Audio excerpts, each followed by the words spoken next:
வணக்கம். இன்றைய மாவட்ட செய்திகள். சேலம் மாவட்டம் வாழப்பாடி அடுத்த பேளூர் கரடிப்பட்டி பகுதியைச் சேர்ந்தவர் சின்னப்பன் மகன் மணிகண்டன், வயது 30. கட்டிட தொழிலாளியான இவருக்கும் 28 வயது வினோதினி என்பவருக்கும் கடந்த 10 ஆண்டுகளுக்கு முன் திருமணம் நடந்தது. மகன் மகள் இருந்தனர். மகன் 2 ஆண்டுகளுக்கு முன் இறந்தார். இதனால் மதுபோதைக்கு அடிமையான மணிகண்டன் தினமும் குடித்துவிட்டு மனைவி பெற்றோரிடம் தகராறில் ஈடுபட்டு வந்தார். இதனால் மனைவி மகளுடன் பெற்றோர் வீட்டில் தஞ்சம் புகுந்தார். எனினும் மனைவியிடம் தினமும் மணிகண்டன் மொபைலில் பேசி வந்தார். சில நாட்களாக கணவன் மொபைலில் பேசாததால் வாழப்பாடி போலீசில் மனைவி புகார் கூறினார். போலீசார் மேன் மிஸ்ஸிங் வழக்கு பதிவு செய்து மணிகண்டனை தேடினர். சந்தேகத்தின் பேரில் மணிகண்டன் பெற்றோரிடம் விசாரித்தனர். அப்போது மதுபோதையில் தகராறு செய்து வந்த மகனை கற்களால் தாக்கி கொலை செய்துவிட்டு தோட்டத்தில் புதைத்ததாக சின்னப்பன் மனைவி லட்சுமி கூறினார். வாழப்பாடி காவல் ஆய்வாளர் வேல்முருகன் தலைமையிலான போலீசார் ஸ்பாட்டிற்கு வந்து புதைக்கப்பட்ட மணிகண்டன் உடலை தோண்டி எடுத்து பிரேத பரிசோதனைக்காக வாழப்பாடி அரசு ஹாஸ்பிட்டலில் அனுப்பி வைத்தனர். பெற்றோரை கைது செய்தனர். போதையில் தகராறு செய்த மகனை பெற்றோரை கொன்று புதைத்த சம்பவம் அப்பகுதியில் அதிர்ச்சி ஏற்படுத்தியது. நீலகிரி மாவட்டம் ஊட்டி தனியார் மண்டபத்தில் ஊட்டி தொகுதி பாஜக வேட்பாளர் போஜராஜன் அறிமுகம் கூட்டம் முன்னாள் அமைச்சர் வேலுமணி தலைமையில் நடைபெற்றது.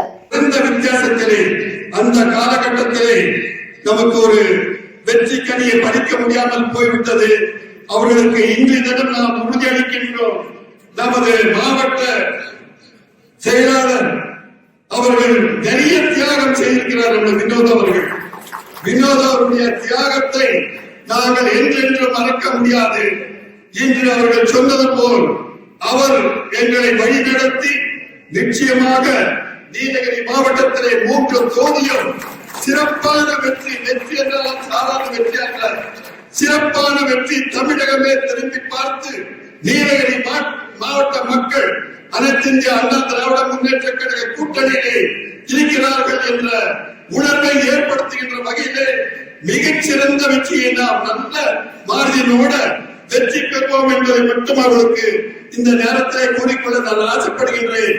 ஏற்பட்டால் அந்த டபுள் இன்ஜின் சொல்வார்கள்.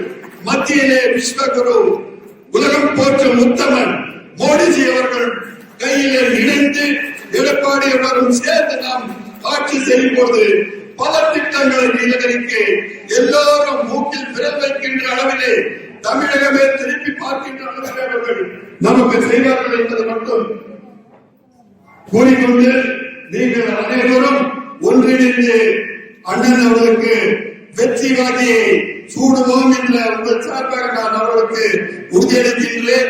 நீலகிரி மாவட்டம் ஊட்டி உதகமண்டலம் சட்டமன்ற தொகுதிக்கு வெற்றி வேட்பாளராக அதிமுக தலைமையிலான என்டிஏ கூட்டணியுடைய வெற்றி வேட்பாளர் அருமையண்ணன் போஜராஜன் அவர்களை இன்றைக்கு அறிவித்துள்ளார்கள். உறுதியாக இங்கு இருக்கக்கூடிய மக்கள் கடந்த முறை ஒரு குறைவான வாக்கு வித்தியாசத்தில் வெற்றி வாய்ப்பு இழந்தார்கள். இந்த முறை இன்றைக்கு தாமரை சின்னம் போஜராஜன் அவர்கள் 25,000 வாக்கு வித்தியாசத்தில் வெற்றி பெறுவார்.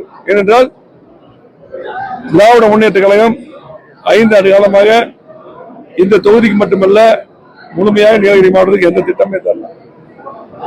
அதிமுக ஆட்சியில அம்மா இருக்கும்போது சரி, எடப்பாடியார் இருக்கும்போது சரி, அதிகமான திட்டங்கள், கூட்டுக்குண்டு திட்டம், சாலை விரிவாக்கம், அதே போல பாத்தீங்கன்னா அடுக்குமாடி குடியிருப்புகள், அதே போல பேருந்து நிலைய விரிவாக்கம், குறிப்பாக மருத்துவக் கல்லூரி, இப்படி மக்கள் எதிர்பார்த்த திட்டங்களை பூரா அதிமுக அரசு, அம்மாவின் அரசு, எடப்பாடி தலைமையில் எடப்பாடியை ஒதுக்கி கொடுத்தார்கள். ஆகவே இன்னைக்கு பாத்தீங்கன்னா 5 வருஷமா முழுமையாக இந்த மாவட்டம் புறக்கணிக்கப்பட்டிருக்கிறது. தேயிலை தோட்ட தொழிலாளருக்கு எந்த திட்டம் இல்ல. இன்னும் பல்வேறு பிரச்சனைகள் சந்திச்சிருக்காங்க. ஆகவே இதெல்லாம் மாற வேண்டும் என்றால் கண்டிப்பா மக்கள் முடிவு பண்ணிட்டாங்க. போஜராஜன் அவர்களுக்கு வாக்களித்து மிகப்பெரிய வாக்கு, கண்டிப்பா 25,000 வாக்கு வித்தியாசத்தில் வெற்றி பெறுவார். எடப்பாடியார் முதலமைச்சராக வருவது உறுதி. வந்த பின்னால் இங்க இருக்கக்கூடிய அத்தனை கோரிக்கையும் கண்டிப்பாக நான் பேசும்போது கேட்டிருப்பீங்களா, அத்தனை கோரிக்கையும் கண்டிப்பாக நிறைவேற்றி தரப்படும். இந்த ஊட்டி மக்களை பொறுத்தளவுக்கு பாத்தீங்கன்னா இன்னைக்கு தெளிவா இருக்காங்க. ஊட்டி நீலகிரி மாவட்டம் முழுவதும் 3 தொகுதியும் வெற்றி பெறுவோம். ஊட்டி, கூடலூர், குன்னூர் 3 வெற்றி. நன்றி, வணக்கம். புதுச்சேரி பாரதிய ஜனதா கட்சி முன்னாள் அமைச்சர் சாய் சரவணகுமார் இந்த முறை அவர் போட்டியிட பாரதிய ஜனதா கட்சி சீட் வழங்கவில்லை. இதனால் அவர் விஜய் கட்சிக்கு தாவி திருபுவனை தொகுதியில் போட்டியிடுகிறார். அவர் இன்று சோரப்பட்டு கிராமத்தில் வீடு வீடாக சென்று ஓட்டு கேட்டார். அப்பகுதி பெண்கள் விசில் அடித்து பேண்ட் வாத்தியம் இசைத்து டான்ஸ் ஆடி தடபுடல் வரவேற்பு அளித்தனர். புதுச்சேரி மாநிலத்தில் 30 தொகுதிகளில் கூட்டணி கட்சியும் சேர்த்து எல்லா தொகுதியிலும் தமிழக வெற்றி கழகம் அமோக வளர்ச்சி பெற்றுள்ளது. அதிகப்படியான இடங்களை வென்று புதுச்சேரி மாநிலத்தில் ஆளுங்கட்சியா அவர் அளவுக்கு செல்வாக்கு பெற்றிருக்கு. அது மட்டும் இல்ல, தமிழக வெற்றி கழகத்தின் தலைவர் விஜய் அவர்கள் மக்களோடு தான், மக்களுக்காக மக்களால் ஆகப்படும் அரசு என்னைக்குமே தோக்காதுன்னு சொல்லுவாங்க. அதனால தான் கூட்டணியே மக்களோட தான் வச்சிருக்காரு. மக்களோட கூட்டணி வச்ச எந்த கட்சியுமே இது வரைக்கும் தோத்ததில்லை. புதுச்சேரி மாநிலத்துல அவர் வரும்போது சில வாக்குறுதிகளையும் கொடுத்திருக்காரு. புதுச்சேரி மாநிலத்துக்கு மாநில அந்தஸ்தை பெற்று தருவோம். அதே போல புதுச்சேரி மாநிலத்துல பல்கலைக்கழகம் இருக்குது. அந்த பல்கலைக்கழகத்துல புதுச்சேரி மாநிலத்தினுடைய மக்களுக்கு பணியிடங்கள்ல எங்களுக்கு பிரதிநிதித்துவம் கொடுக்கணும். 50% புதுச்சேரி மாநிலத்தில் பல்கலைக்கழகத்தில் எங்களுக்கு கொடுக்கணும்னு கேட்போம். அதே போல ஜிப்மர் இருக்குது. ஜிப்மர்ல எப்படி மெடிக்கல் காலேஜ்ல 50 சீட்டு கொடுக்குறாங்களோ அதே போல பணியிடங்கள்லயும் நாங்க 50 சீட்டு கொடுப்போம். இது வரைக்கும் இதெல்லாம் யாருமே கேட்கல. ஆனா தமிழகத்தின் வெற்றி கழகம் புதுச்சேரி மாநிலத்துல சட்டசபை நுழையும் போது கண்டிப்பா இதெல்லாம் முன்னிலைப்படுத்தணும்னாக்கா கிட்டத்தட்ட 30,000 பணியிடங்களை புதுச்சேரி மாநிலத்துல இது வரைக்கும் புதுச்சேரி இளைஞர்களும் புதுச்சேரி மக்களும் பயனடைய அளவுக்கு நாங்க உள்ள நுழைஞ்சு கண்டிப்பா கேட்போம். நேற்று வந்த பிறகு அமோகமா இருக்குது. புதுச்சேரி மாநிலத்துல தமிழக வெற்றி கழகம் அமோக வளர்ச்சி கண்டது. நிச்சயமாக எல்லா இடங்களையும் நாங்க கைப்பற்றுவோம். தமிழகம் மற்றும் புதுச்சேரியில வெற்றியை கைப்பற்றணும் உறுதியாக